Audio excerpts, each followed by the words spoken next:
Good. All right, so we're live now, Sean? Yep, all good. Great, thank you. Well, welcome everybody. Thanks for being here.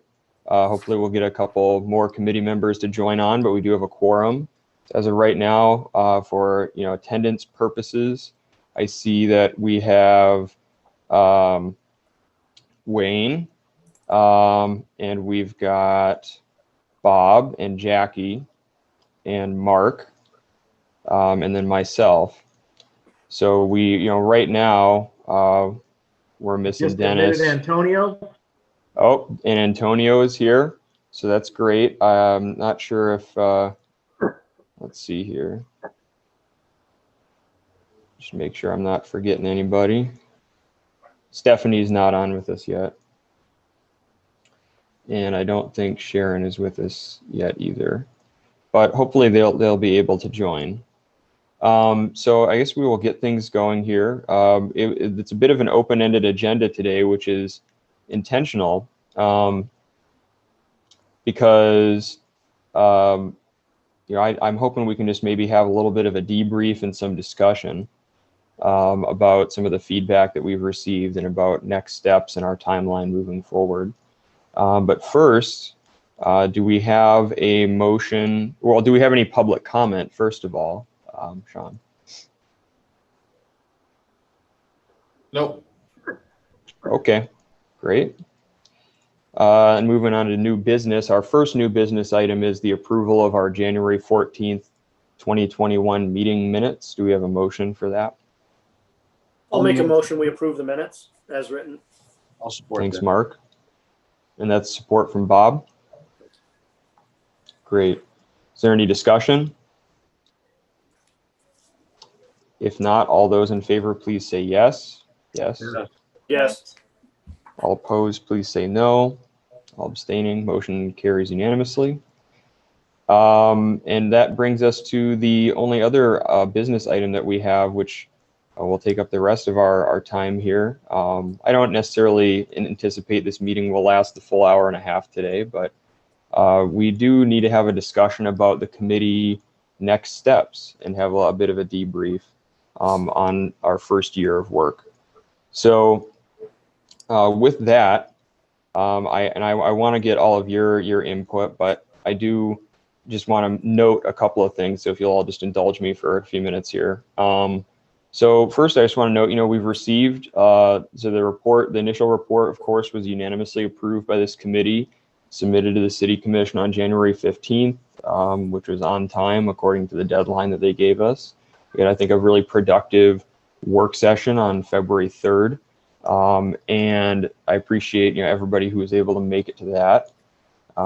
And honestly, overall, I think we've received a lot of positive feedback. We've also received a lot of helpful, constructive criticism and constructive feedback, and that's a really good thing. And I don't think we should lose sight of that. I don't think that we should let the squeaky wheel get the grease or get us down, so to speak. Instead, I think, we can share positive, accurate information about the Housing Committee, the work that we're doing, our report, our recommendations, with our friends, our family, our neighbors, and on our own public platforms, including social media or whatever other platforms we might have.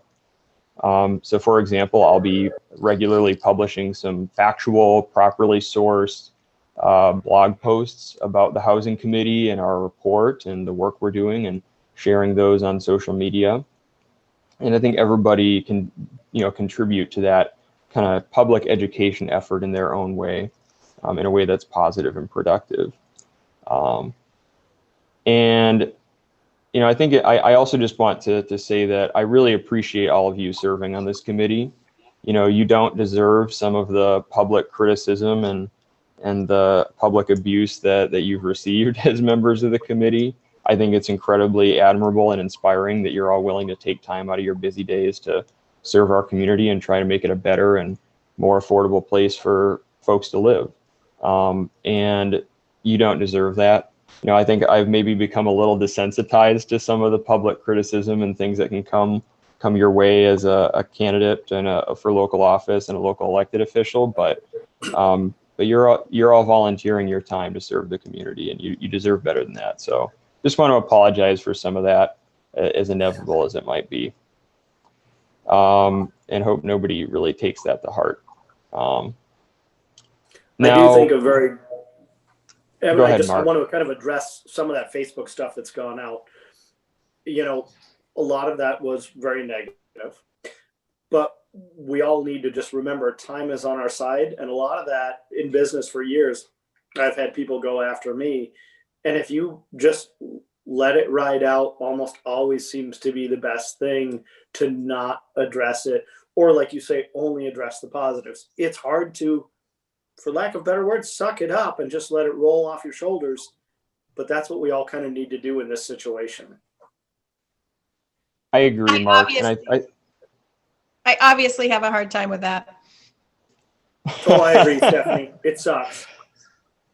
Everybody is human, Stephanie. You know, I have a hard time with it too, but I think, you know, if there's one thing that I've learned in the last couple of years, you know, and I think there's definitely some members of the committee that have, like, you know, as you're saying, Mark, that have learned this as well, kind of just through experience, that it is usually best to just take the high road, take the positive road. And the, you know, the biggest thing to realize is that, you know, instead of giving somebody whose intention is to be negative a platform and a microphone and trying to, you know, it's only helping them, right? Instead, let's help the public understand the process better. Let's share factual, positive information. I do think there was a post in Community of Women Facebook group, and I was able to do a whole lot of positive educating in that group without, I just, you know what, you can attack me all you want and I'm fine with that, but when you attack work that I believe we're all passionate and committed to, that's where it gets challenging. And I don't like mistruths just sitting there. So Yeah, I hear you, Stephanie, and I think the best, I appreciate your efforts there to educate folks, and I think the best way that we can combat, you know, misinformation and lies and you know, sort of cherry picking of information and things like that is to just try and be as honest and transparent as we possibly can be, to welcome the constructive and the productive feedback, and to just, you know, try and make our voices heard on our own platforms. So I appreciate that. and please come watch a meeting. Come ask us questions. I think we're all accessible. I have had people call me outside of this committee with questions about what we're doing and thoughts, and I welcome those. Absolutely. And Evan, This is, thank you. if I can interject real quick, this is Dennis, and let me kind of prep the battlefield for you here. You guys may not be aware, but the person that decided to ramble on about this committee is using it to benefit his position. He's interested in the Cliffsdale site. He doesn't think that the city should sell the Cliffsdale site to Viridia Group. He thinks the city should give him the Cliffsdale site so he can create a campground for entrepreneurs as a form of affordable housing. So you have to remember that there's always Keep in mind that wasn't me.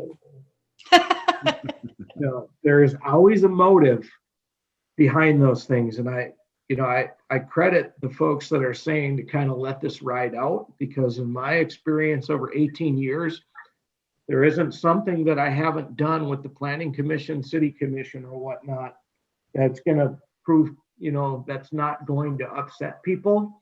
But you have to remember the motives behind that. And also, one of the things I think you need to remember, it's very important that the public process, like Stephanie just mentioned, we have this meeting, people can attend the meeting, people can see these meetings, okay?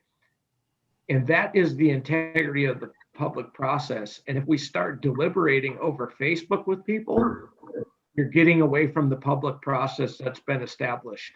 And that, to me, becomes a little bit more concerning. Yeah, I think that's a good point, Dennis. That's a good point. Appreciate Hey, you saying Dennis, that. could you also go over how we can avoid the Open Meetings Act? What would Yeah, and consider if we did something wrong?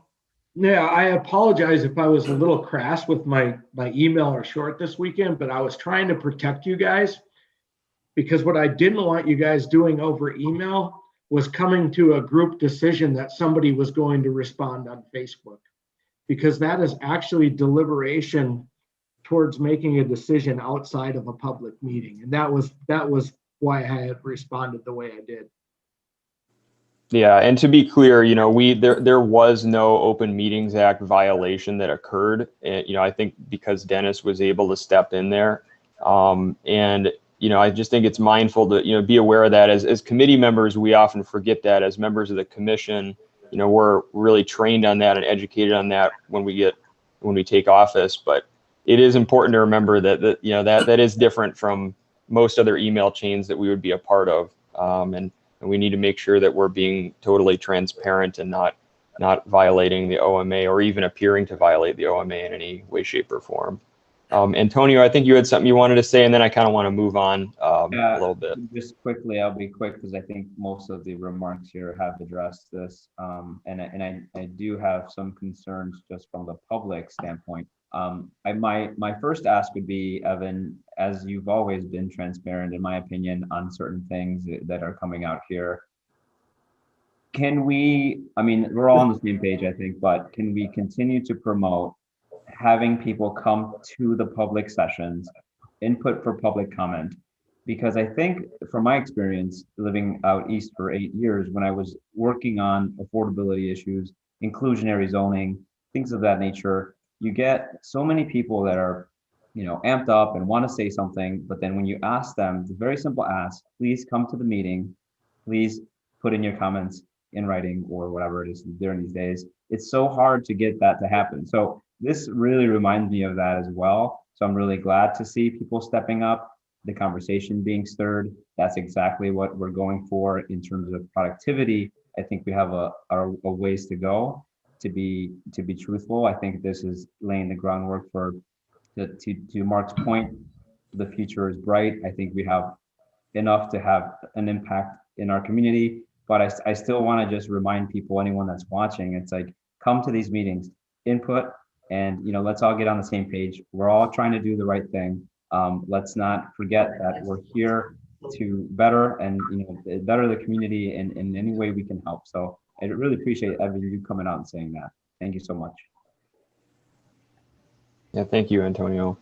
Moving on, I think that just to kind of discuss, so I wanted to have a quick discussion of, or it doesn't need to be super quick actually, but a discussion about some of the feedback that we've received and some of the takeaways that I think we've all had. And I want to give you all an opportunity to chime in. Before that, I just want to note a few of the things that I've taken note of that I've got written down on a list here, in terms of feedback from the work session with the commission and from the public. I've made a quick list here of some additions I think that should probably be made to the final report. So maybe this can be a spur for some further discussion. So first, there's clearly demand for more detailed data, including more data about like rentals, maybe code enforcement, data from other communities that are comparable to Marquette, and also specific data-based metrics that the city and the public can use to measure success. So for example, specific price ranges based on our affordability standards, or estimates of the demand for new affordable units or things of that nature. And those are just a couple ideas that I had. Second, I think that there is clearly a need for us to have more detailed discussion and research on the potential impacts of proposed zoning changes on parking, and also about the winter parking ban discussion that we had in the initial report. So this will likely entail, we really need to just figure out what's feasible, what makes sense. And there won't be any final answers or decisions as a result of that. But I think it's important to do some more research and have some more discussion. with stakeholders. So in my mind, that would likely entail a joint work session with the Traffic and Parking Advisory Committee. And hopefully there would also be some representatives that could attend that work session from the Department of Public Works and the police department. Third, I think there needs to be some more discussion about sustainability, energy efficiency, which is certainly tied directly to affordability, and the whole concept of smart growth, which a lot of our recommendations relate to. More emphasis on affordable options for single family homes. We had a lot of discussion about rentals, and I think we need to maybe hone in on with some more details on options like modular housing construction, or cottage courts and things of that nature. And then finally, I think that we need to have some more detailed discussion about some issues that we've already identified as needing further discussion, most notably low-income housing, homelessness, maybe some student housing issues, and the discussion. So a little bit of discussion at some point about short-term rentals. And that's all that I have right now. But I think that's obviously kind of it's a long list. It's a lot to take in. But I'm curious if there's anything else that people, have heard where or have been thinking about that you think needs to make its way into the final report and into our meetings over the next few months. Evan, I think something that could be very important is we're always compared to all these different small cities around the nation. We're always in these top 10s. Everybody agrees on that, I hope. And they talk about different cities in Colorado and some cities on the East Coast. I think we need to pick a few of those cities, okay? Figure out what their average rents are for 1, 2, 3 bedroom, maybe homes, and then also home prices, and see really where we compare. I mean, we need to compare ourselves. We can't be comparing ourselves against Houghton, the Sioux. That's not a fair comparison. I hate to say it, for lack of better words, we're more of a tourist economy. We're kind of an up and coming community where some of those areas aren't there yet. So I think that's something that could be very important.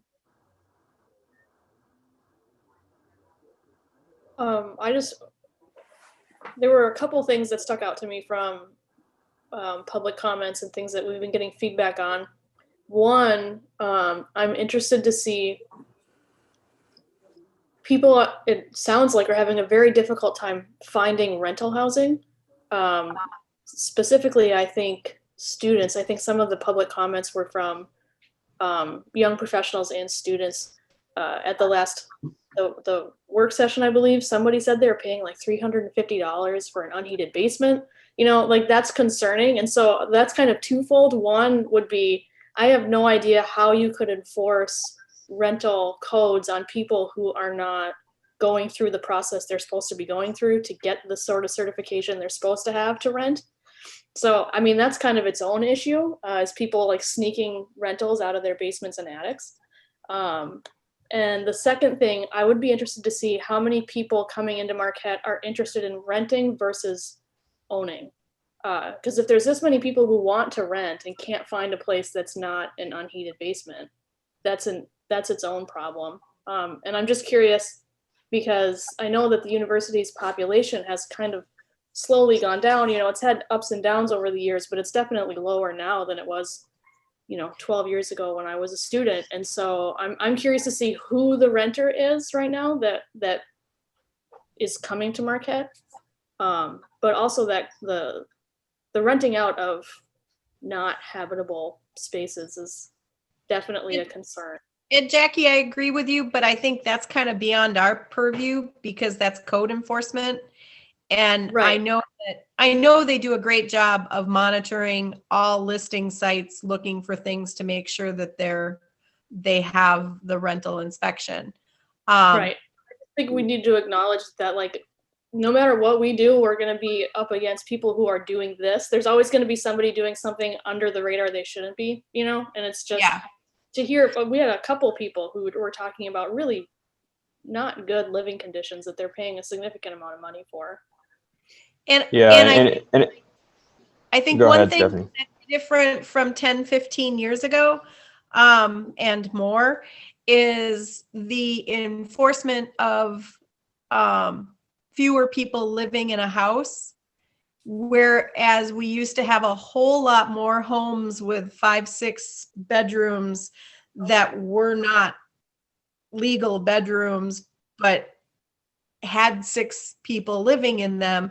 That's kind of gone away. And what I've been told from some renters is there are a lot more people that have 1 or 2 people in a apartment instead of 4 people in a apartment. More people wanting to live on their own, which is why I think what Mark sent out was so incredibly frustrating, because that would fulfill such a great need. Yeah. And then the Can second speak thing that I to wanted to, I can speak to the code enforcement real quickly. So that's kind of like a beast of its own that a lot of folks don't see, but that is something that is done in my department. It's supervised by Dave and I. We have a code enforcement official, and along with the code enforcement official, we also have Andrea on the zoning official side of things, and we catch a lot of these apartments all the time, and we're very intertwined. For example, we could get a front yard parking complaint, and then we'll send a notice of violation on front yard parking, which goes to the person who owns the car. And then they'll reveal to us that they're living in an unheated basement or something, so on and so forth, which then triggers us to send the fire department to do a life safety inspection. And then those things unravel. And then we end up in court. And I don't know, Dave could probably confirm, he's on the call, but I would venture to say that probably about every 3 months, we're entertaining a court case for some of these substandard living conditions.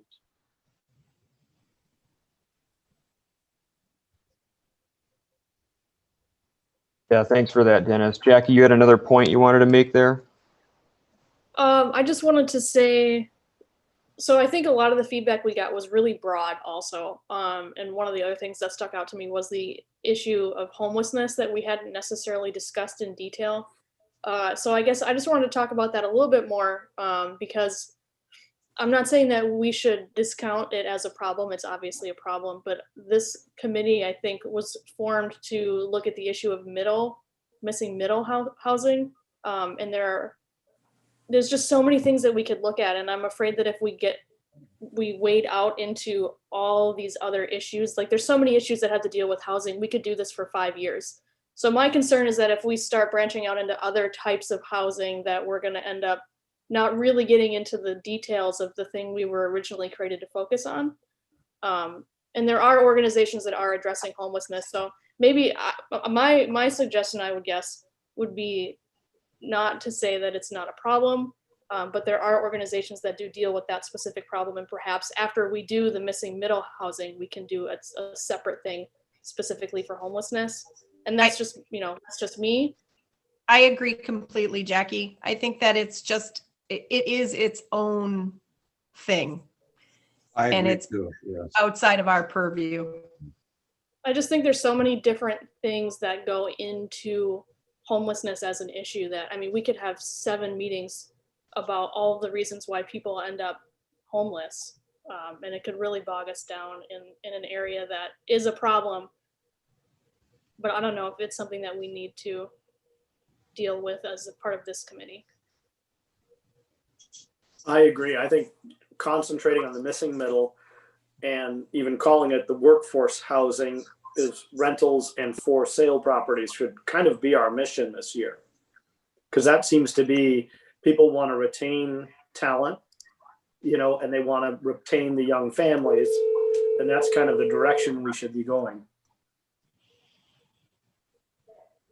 Yeah, I'll jump in real quick on Jackie's point. I really appreciate you bringing that up. I think out of the 6 comments from last session, I want to say 5 of them were really honing in on that concern of a lot of, for lack of a better word, poor condition housing and things that may come with that, as a symptom of the bigger issue, right? Which is availability of certain price ranges, certain demographics that maybe we haven't uncovered yet. But I think it's a sign that maybe that is where we should start to focus our energy, not so much on the enforcement, excuse me, but more so on some of the things that necessity, I think we talked about briefly, Evan, the need for X units, the need for certain price ranges, and how do we get there? So just, I really like Jackie's point.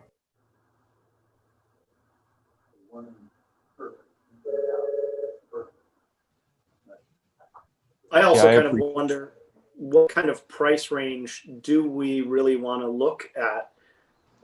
Because people need to be aware. I mean, I've been building workforce housing in Marquette in different areas for 30 years. And it's not, a lot of the city commission said, oh, we can build these gorgeous fourplexes and make them look like Victorians. Well, plain and simple, no, you can't. I mean, unless you're going to spend a ton of money, and then the rents are going to have to be extremely high. You know, my little scenario that I put together was something where you might be able to build very simplistic ranch housing at $120 a square foot. Wayne, could you build a place at $120 a square foot? I don't think I could. Wayne Primo. Oh, What do you think housing costs would be right now per square foot? $100 a square foot. How much? I would say around a couple $100 a square foot. So with Wayne's thought there, I mean, even the rents, I don't want to say they're going to have to go up if you want more housing, but it kind of appears that way because that's what your cost is. And people that are going to build that are going to want return on investment. And I know people don't want to hear that it costs money, but it's going to cost money to get housing in this community. I mean, lumber materials are up 300% right now. And they're I not think projected to come down. that was one thing that's frustrating to me is there is a perception that, oh, the big bad developers, but the city is not a developer, nor should it be. And so who is supposed to build these? I don't understand why developers get demonized. Yeah, They've I been would demonized agree with for that. 30 years. Yeah, I would agree with. I think longer than that. I would agree with you both that I do think some of the comments that have been made about developers are kind of they're frustrating for sure, because it's like, who's supposed to build this housing? I mean, for that matter, also, like, who's a developer? Technically, somebody that buys a Victorian home and turns it into a fourplex is a developer. You know, are they bad? Like, no. No, I mean, so I think that, yeah, I agree with you that there's a very simplistic and oftentimes not productive discussion that's had about that. I think that, you know, what I'd really like to see in the final report is just some more detailed discussion about how we might be able to attain some of those more affordable price points, and at least just taking the affordability standards that we've already had, that we've already defined rather, and just saying, okay, well, let's do the math, let's calculate it out. How much could you afford to buy, you know, how much can you afford to spend on a house if you're in the workforce housing price range, if you're in the low income housing price range? How much can you afford to pay for rent? Things of that nature. I think that'd be good to include. And I think that some more discussion about, you know, some of these potential, you know, some more detailed discussion about some of these potential zoning changes, some of the potential subsidies that would be available to create some more workforce housing in the city, modular housing, things like that, where there are opportunities to bring some price points down, would be very helpful. Yeah. And just to clarify, I think there's one large misconception out in the public.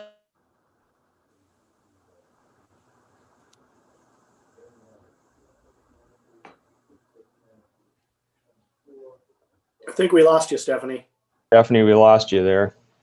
Is Stephanie still, she's still on the call. Can I make mention, you talk about modular a lot.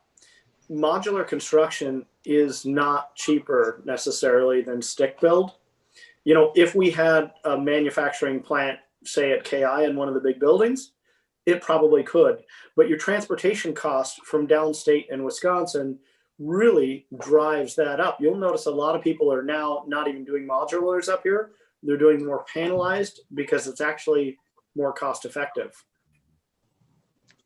Yeah, and that's actually more what I meant is more that panel built construction technique. I do know that Dickinson Homes, and then there's also another company and there's another firm in the Escanaba area that does the panel built kind of modular construction.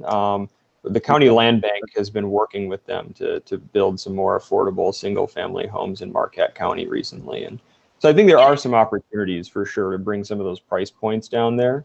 I just think there needs to be more detailed discussion about it.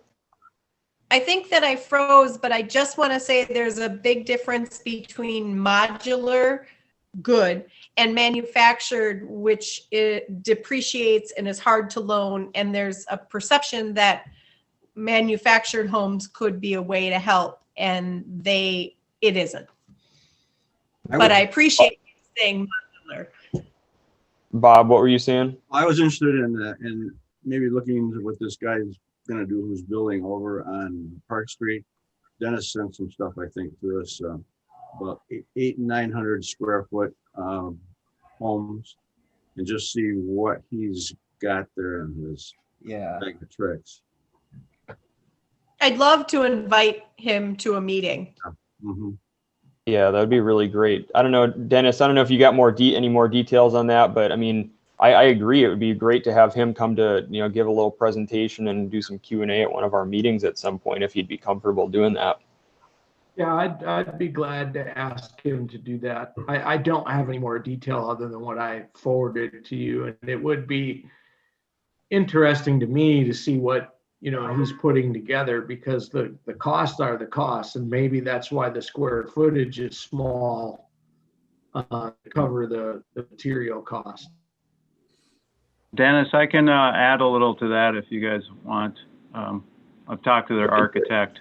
It's not as thrilling as you'd hope. They just have some small lots that they're trying to fit homes on in the building envelope that's available. So one of the issues they're running into with trying to put duplexes on small lots is there is still a minimum size for a lot that's a duplex that is larger than the lot for a single family home, and one of those lots falls under it, so they can't put a duplex on it with a 5,000 square foot lot. The other situation is a corner lot which has 2 front yards, and with 2 front yards you have 2 large setbacks, and when it's a small lot that's 4,000 square feet or something like that, 5,000, that doesn't leave you much building envelope, so you're left with having to put a very small house on it.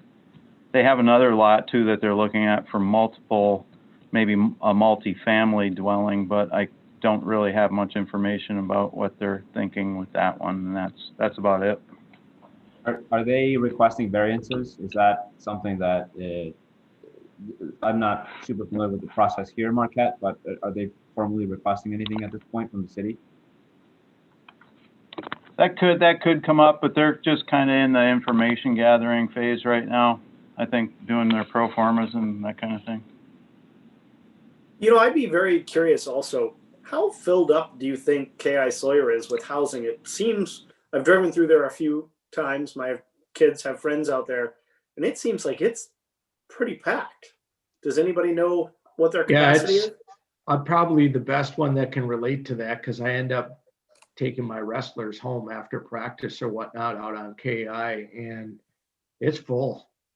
I mean, it's as full as I've ever seen it in the 18 years we've lived down here in Forsyth. I mean, it is packed to the gills.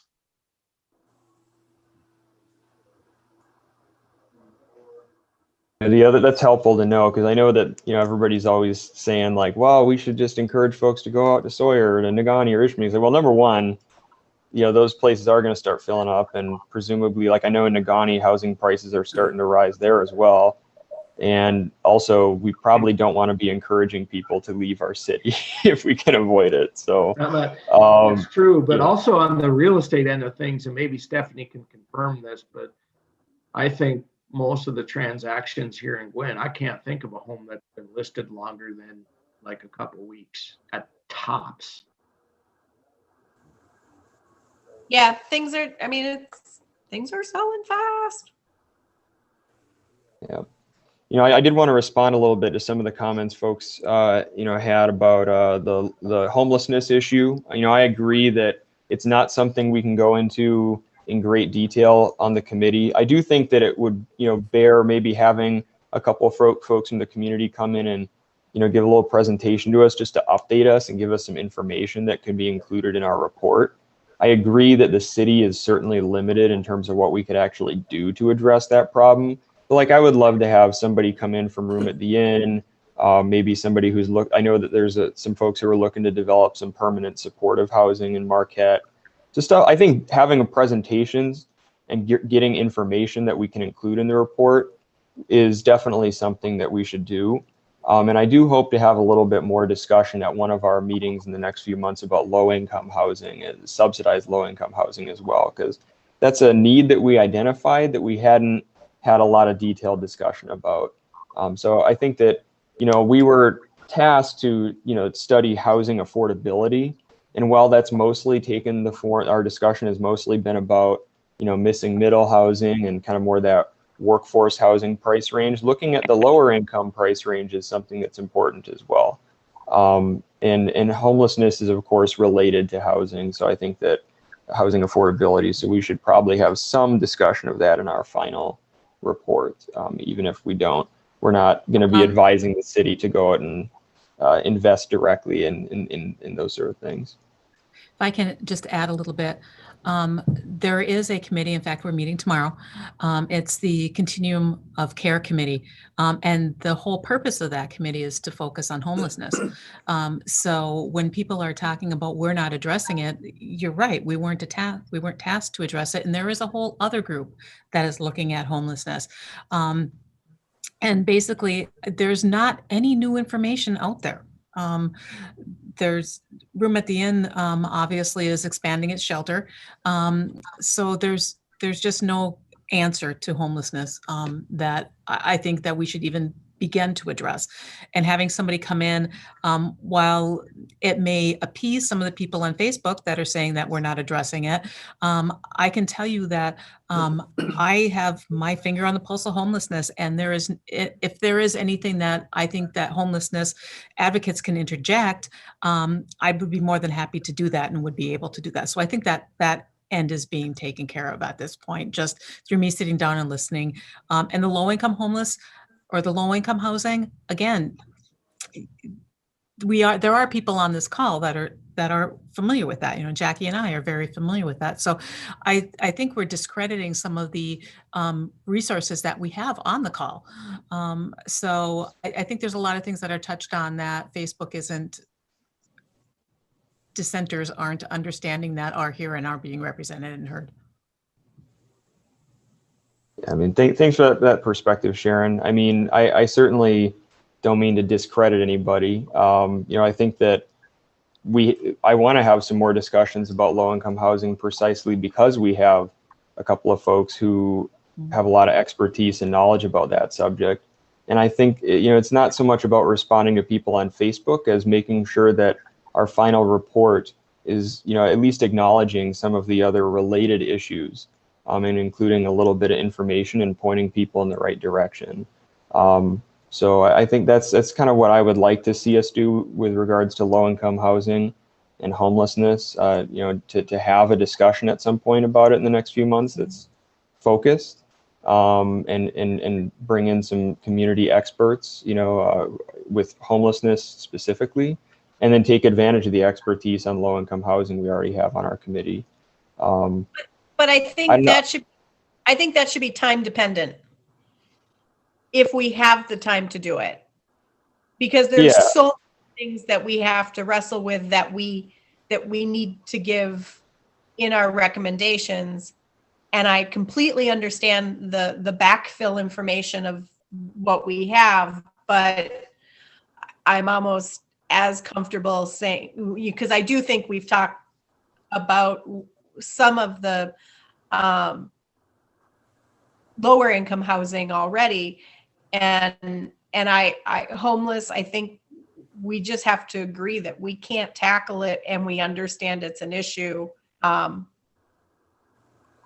leave it to the others to tackle and understand it's an issue. Evan, did you have kind of a rough outline of what you were hoping to do with the rest of our time? Because we do have another deadline in place for our final report. So I guess I'm just curious what you think you want to do with our next meetings.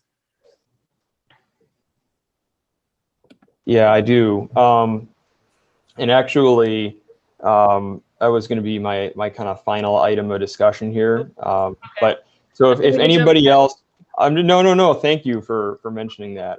I just want to give a final call of, I've been taking down notes here. Did anybody else have anything that they just felt like maybe we missed the mark or we didn't discuss in the initial report, or things that we need to go into more detail on? Anything, any other final thoughts on that?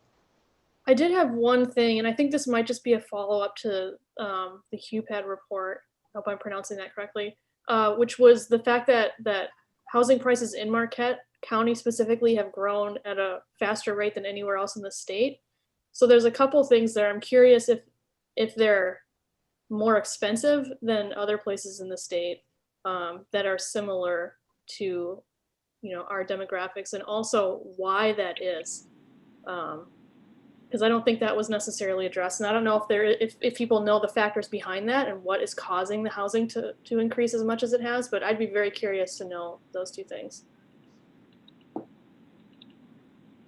That kind of goes back to meeting with our peer cities and seeing how we relate to our peer cities, not necessarily just Michigan. Right.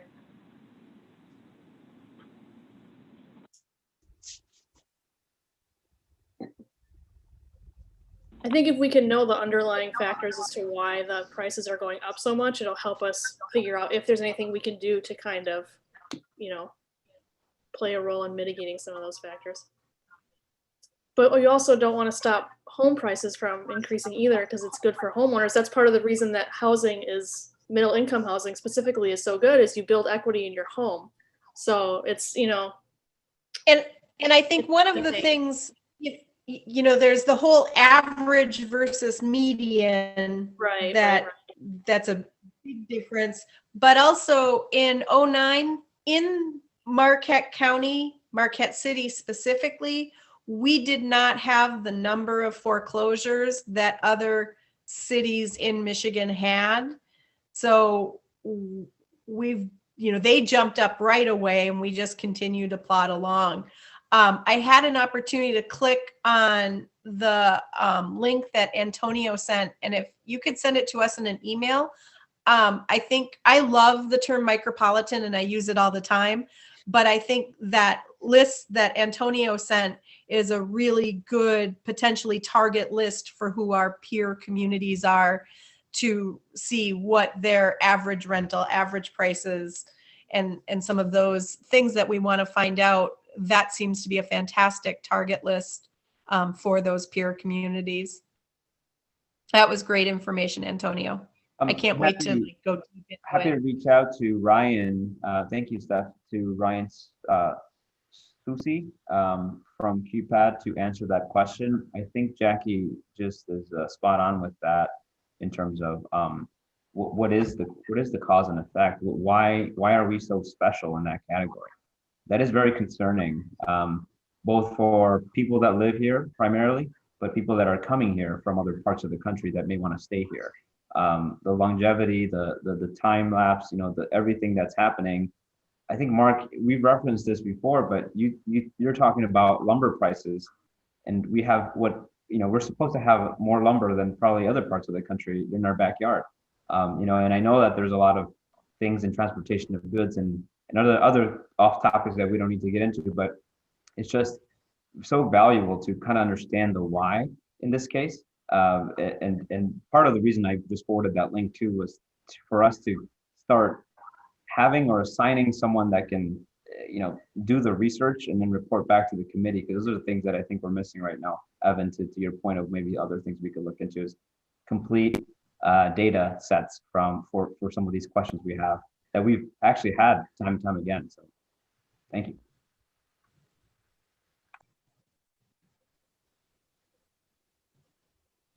Anybody else have any final thoughts on that topic of what we can do better and what we can include in the final report, our meetings the next few months? I was gonna ask you, Evan, I saw your FAQ blog. What are you calling it? Series? Yeah, it's a FAQ blog series, I suppose. Yeah. Can we send anybody that's complaining, can we send them to you? Yeah. As the chair of the committee, if somebody's complaining to you, don't feel like you gotta take them on alone. You can just send them my way, and I mean, and they can provide maybe a written public comment at one of our meetings, or I can have a Yeah. conversation with them or whatever. So, or they can just read my blog, which eventually will hopefully answer any of their questions. I'm kidding, obviously, but on a serious note, my question to the committee is, how does the city of Marquette campaign, market, sort of like get the word out that these are the things that we're focused on? Here's the agenda, an open transparency agenda, and then that way get more people to come to these meetings to speak on behalf of whatever organization they're representing. Like, how do we do that? You know, I think we're going to keep going.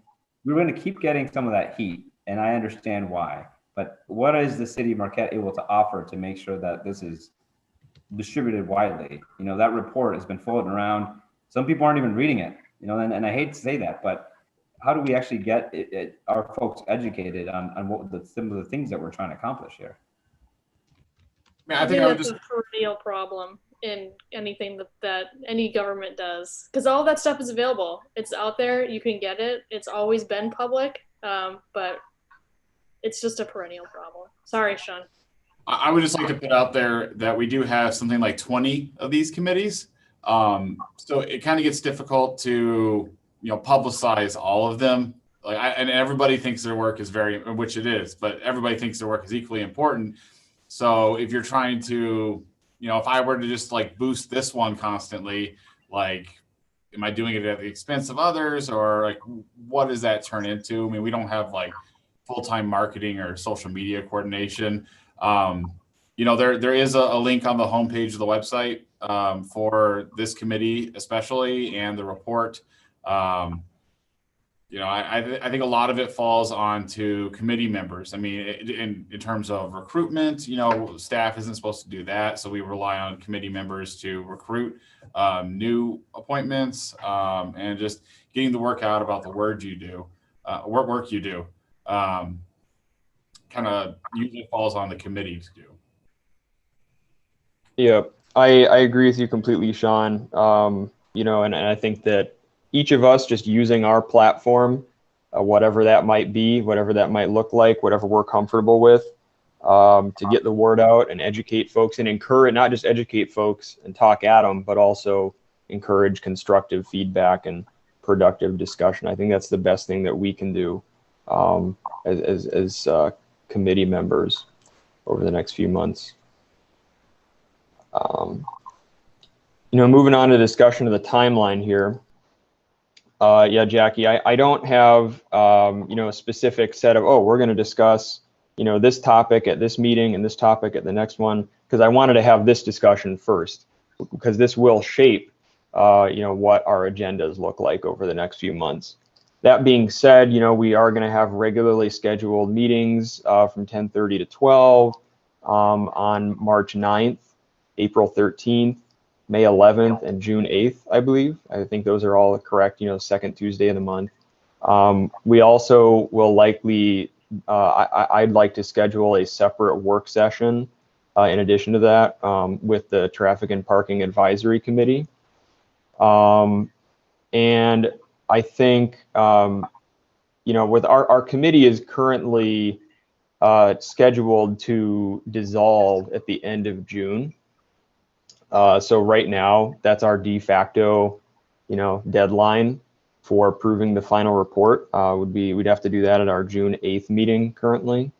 Now that raises a question that I had for all of you, which is, I want to make sure we have adequate time to produce a really solid final report.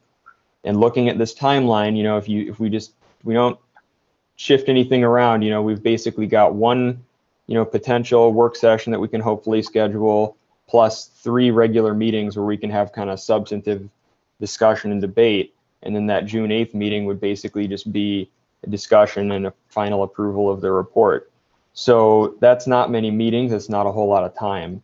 In order to try and buy us some more of that time, I think that we should try and fit another meeting in there. And my question to all of you is, would you as the committee prefer to, one, have an additional meeting sometime in later on in June to review and approve the final report, which would essentially allow us to use that June 8th meeting to have an extra meeting for substantive discussion about what should be in the report? Or two, would you rather that we go and ask the city commission to push the sunset date for our committee back to July 31st? Because then that would allow us to have our final meeting where we approve the final report on July 13th instead of June 8th, thereby buying us an extra 4 or 5 weeks to get our work done and to have some more thoughtful discussion and bring in more information and perspectives. So I'm curious who, if folks can just respond, what your preference would be: extra meeting later in June or trying to get the commission to give us an extra month. I'd support it going for an extension. You can always use more time. I don't have a preference either way, so whatever the committee wants to do, I'm fine with. Based My on only real concern in July would be with the holidays coming up and vacations, it might trip us up a little bit. So we'll just have to make sure that we're focused on where we're going to go in July. And I throw a little cog in the sprocket though. One of the things to think about, if there's anything coming out of your recommendations that you would like to get in the strategic plan, the strategic plan timeline is looking to be right around June. So for what that's worth for you folks. I think I would rather have 2 meetings 1 month than go into July. And I think if we know what topics we need to cover still, that will help us decide that. I agree with Stephanie. Yeah, I was going to ask Evan if you don't mind building or pre-paving or building the next few 4 or so, excuse me. And then from there, I know that one of the discussions that we may need to address that came up over a few comments is the potential sustainability impact studying thing. I don't know if that needs to be a whole meeting, but I would like to see what that looks like, whether it's a half session, just something to dedicate to giving back some of those public concerns that we can address at these meetings going forward. Absolutely. I'm wondering also if we should do a follow-up conversation with the BLP, because I think that was one area that was probably one of our better areas, was to talk to them about the land that they have to see what we could do there.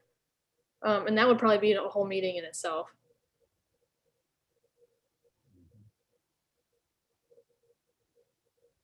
A lot of that is going to be covered under the FERC regulations for the floodplain, just as an FYI. One of the things I could offer to you is, because I've got department heads kind of lined up waiting. One of the issues you need to discuss is the parking situation, and I have Public Works PD queued in with that. And maybe we could do it all in one meeting. I could invite the BLP, and this could be like the meeting where you discuss all of your issues with the staff and administration players for every issue that you may have, and give them their, speak now or forever hold your peace moment, so we can get that stuff out in the open. Would you think that should be done sooner rather than later? I would, yeah. I think that's an important one, is to get all those folks, whether it's, the BOP, Public Works, police, all of that, they've reviewed the stuff. It'd be good to just have it like a committee and administration meeting to talk through the technical details of some of your recommendations. And is there any talk at any point of being able to meet in person again? Or is it virtual? My OSHA, what the city's following right now is actually not the DHS order. it has to do with MIOSHA, and the MIOSHA order goes until March 14th. So I guess that's to be determined. You know, I think Antonio just brought up a good comment. Are there other groups like the DDA that we should also chit chat with to kind of clarify our ideas or get a better idea of what they're talking about? I thought that was a good idea that he just threw out there. Yeah, the DDA should be brought in as well. I agree with you, Dennis, especially since their downtown plan that they released this past year is has a lot of housing related recommendations. So maybe we could bring in Becky, the DDA director, at that kind of administrative discussion meeting. I kind of like the idea that you mentioned, Dennis, and the framing of that. Maybe sometime this month or next month, soon, we can get a meeting. Maybe at our March meeting, that would be a good time to do it. I'd be glad to do that for the March meeting. Unfortunately, the March meeting is still virtual.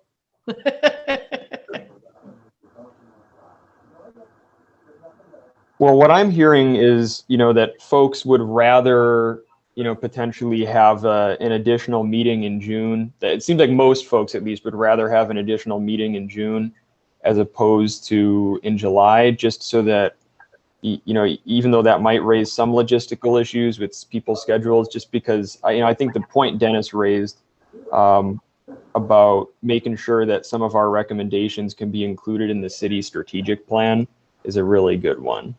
Otherwise the strategic plan is only approved every 2 years. And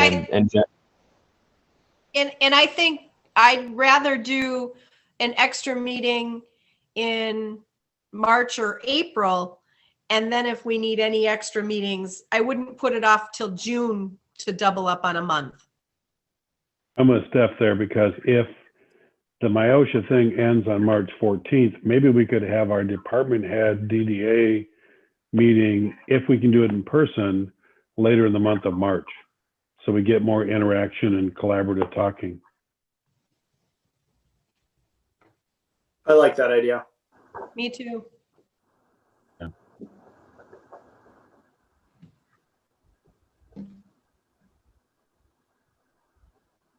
Yeah, I like that idea. I think that's a really good suggestion. So right now, and if anybody kind of disagrees or has any concerns, let me know. But speak up now. But what I have based on the feedback you all just provided is that yes, let's do an extra meeting so that we can make sure we're giving the attention and the time that the final report deserves. But let's do that extra meeting in March. With our regularly scheduled March 8th meeting and then another meeting later on in March. And maybe that additional meeting later on in March is the one at which, we bring in department heads and try and have sort of a round table with them about some logistical concerns or factors that they might want to bring to our attention. So essentially, outside of that being a bonus meeting, which I think makes a ton of sense, and I think is very important to be either completely in person or in person, Zoom, hybrid. That leaves 4 meetings before June. What 4 topics do we have to tackle, do we think? I really think one of the most important things is to look at our peer cities. We need to know, are we above or below on rents and home prices? I think that's kind of mission critical at this point. Maybe we're below, maybe we're 20% high. We don't know right now. So if we could, and I'm willing to work on this with Antonio with some of the software I have, if we could do what are our peer cities and what are their parameters, I'd be more than happy to work on that. What parameters do we want to know? We want to know single housing price. We want to know rents on 1 and 2 bedrooms. Rents on 1 and 2 bedrooms. What else do we want to know? What their AMI? What's Yeah, the AMI? area median income, Okay. and probably the poverty rate as well. Do we think that rentals versus ownership, the percentage there is a factor? Yeah. Yep. It'd be nice to be able Let's to not compare look at- that to other college towns, whether it's Houghton, whether it's the Sioux, whether it's Grand Rapids, So- whatever, to kind of feel what that percentage is on ownership and That's a great point. stuff like So- that. Yeah. Could we, Antonio, do you think that we could look at that micropolitan list and find a target number to be decided of college comparable towns? Absolutely. Yeah. And how What? many towns should what should our peer group be? Not over 5 cities. It'd be way too much. You got a lot of work on your plate right there. Well, hopefully I've got one piece of software that should be able to help it really a lot, but if not, I'll call realtors in that area. And Antonio, if you want to boil down the list to 5, I'll do my best to get this information and we can present it for the next meeting. Sure. Yeah, and I think we need to include a rural component as well. I know that we're very special in that regard. We're way up here in terms of geographic location. So that's very interesting to highlight that. And I think I've said it before, it's we're 3.5 hours from Green Bay, which by most city standards is considered a very small city. So Should, I think you can really use that, the population AMI should be able to narrow you down into similar cities. I think when you present this data, that I would be really cautious about folks looking at it in a negative way if you don't find some kind of baseline to see how they're comparable. University towns with a similar AMI and similar population across the nation should be able to do that. Okay, Antonio, Dave, if you you're find on the call, you're a Yes. census guy. What do you think? sorry, I didn't hear. I talked over you, Dennis. I'm sorry. I was just going to ask Dave, because I know he's on the call. He's our city planner and he is like our census guru. And maybe he has an idea of, how he could help you guys with that. Yeah, I have no idea, I'll tell you this. I will. Okay. willing to start trying to All figure it right. out. Now, we have a lot of census data, but the most relevant data now, I think, is the 2017 American Community Survey data, which is, Right. pretty incomplete.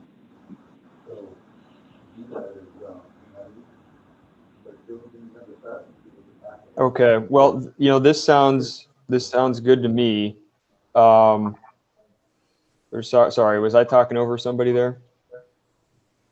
No. Okay. Sorry, I must have just been some feedback. Yeah, I think that sounds like a really great plan. Stephanie and Antonio, if you guys can circle together and then at our March 8th meeting, provide that information. I think at our March 8th meeting, there should also be a discussion of, some more data that we might like to include, and kind of data-based metrics for success. And then, I think that we can have also just, again, like some more at that meeting as well. We can, by that point, I'll have a better idea of our final timeline.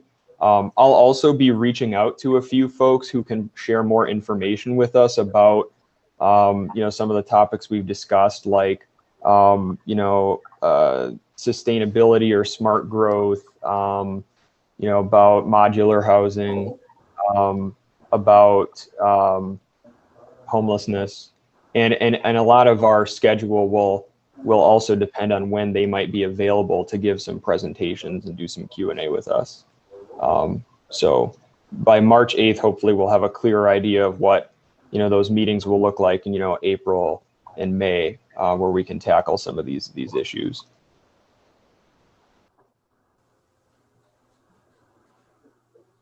This feels much more positive. Thank you. Great. I'm glad. In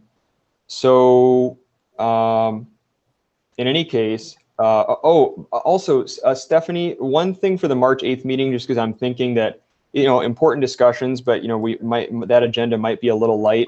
I know that we wanted to have a discussion at some point about short-term rentals. Do you all think that it would make sense to maybe have dedicate a half an hour or so to discussing short-term rentals at the March 8th meeting as well?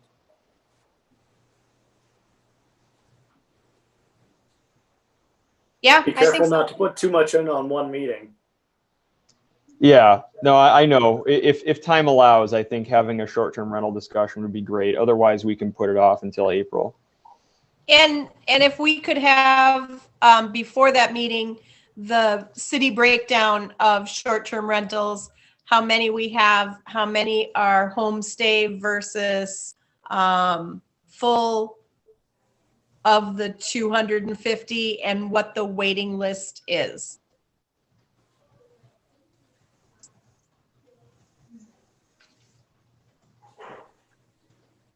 So you need a breakdown by type in the waiting list. Okay. I think that's easy to obtain. I think the fire department has that. So I'll get it. Yeah, we can get that data easily. And then if it's easy in that data, because it's one that I'm just extraordinarily curious about, is how many of the 250 that are out there have done their fire inspection? Should be all of them. I know that it's not. No, it's not. Some people, like me, have a permit that they are not ready to use. And there are several people who got permits with no anticipation of, they just wanted to block it on their block. Ah, okay. Exactly. Makes sense. One issue we're dealing with now is a lot of people are getting homestay permits and converting them to vacation home rentals. And we don't know how many are successful at eluding the permit requirements, but we've been catching more and more lately that are illegally advertising them as vacation home rentals. Is there a difference between a homestay and a short-term rental? Huge, yes. The homestays have been in our code for 40 or 50 years probably, and they used to be where somebody would have a boarder, a college student probably. It requires the owner to be present when the rental is conducted, and they have to be willing to share the home with that person. Can't be a single separate unit that isn't accessed from the owner's home. So are you allowed to advertise? I have a homestay in my basement, but you do have to go through my house to get to it. And I have to have access to everything but the bedrooms. And one of the differences is homestay is fully, I can claim 100% in the principal residence exemption. And when you have a short-term rental that is the full house, you cannot claim the principal residence exemption.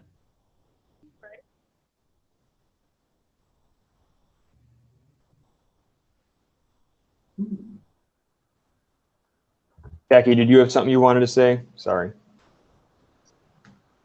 No, I was just going to ask if you're allowed to advertise homestays on an Airbnb or a VRBO, because I know that the city does keep an eye out for those.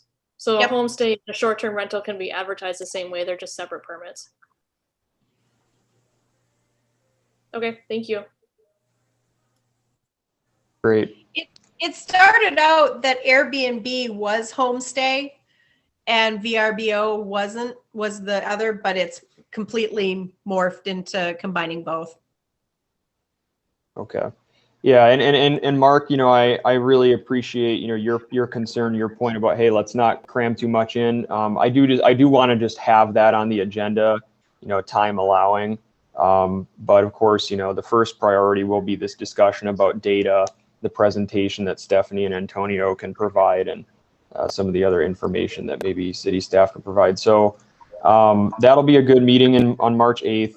After this meeting, I will send an email out to the entire committee, kind of after consulting with Dennis here, with just a very rough outline of what our timeline and our meeting schedule will look like over the next few months.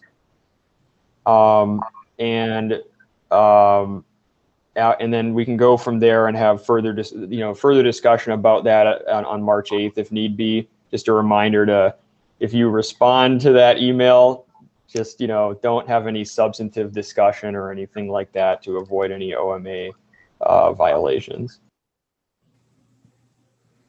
One other thought I had, Evan, is I know that this may not be our purview or just in general, I guess, I'll speak out loud.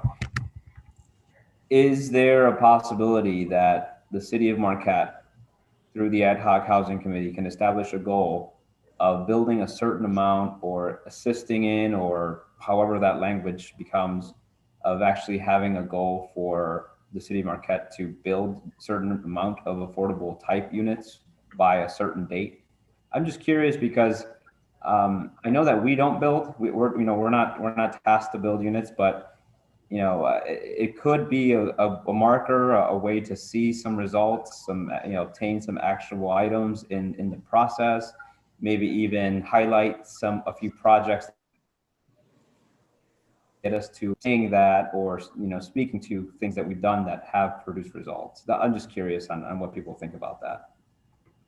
Personally, I mean, I'm open to hearing some comments. Personally, I really like that idea. That's one of the things I had in mind when I was saying like some data-based metrics for success. Not only, okay, here's the price ranges in dollars that these definitions pertain to, but also how much do we need, or what's a goal, what's a time sensitive specific goal, without, and not to claim that, oh, this is the end all be all, but just to kind of give us a sense of direction. And there are other city planning documents that have talked about, at least in general terms, the need for more of these affordable and middle income units to be produced. So I think that would be a good thing to do. I don't know what other people think. I think we need to have some metrics that we can propose. Mm-hmm. Okay. Well, with that, I'll let everybody go here. I think we've had a really good discussion and want to be respectful of people's time, but I'll see everybody back here again on March 8th at 10:30. Can I just highlight one thing before we go for the good of the order? Sure. I just listed a affordable housing house in Ishpeming Township. It went in this morning just before this meeting. It's 128,000, 3-bedroom, 1.5 bath, 1-car garage. It has 8 showings on it already. But we put a review date of Saturday, so I can't even begin to see how many offers we're going to get. I've never had a listing get that many showings that quickly. So it's not just Marquette City, but it's affordability everywhere. Right. And I'm sure a lot of people in Marquette who are like, my God, I didn't know houses exist that are only 128,000. So yeah, thanks for that, Stephanie. I appreciate it. With that, I think let's adjourn for today. Let's circle back here on March 8th. And again, just keep an eye out for that rough timeline email that I'll send along hopefully later today. But thank you all again for your service and for taking time to be here. Thank you. Thank you. Enjoy the sunshine, if not the temperature.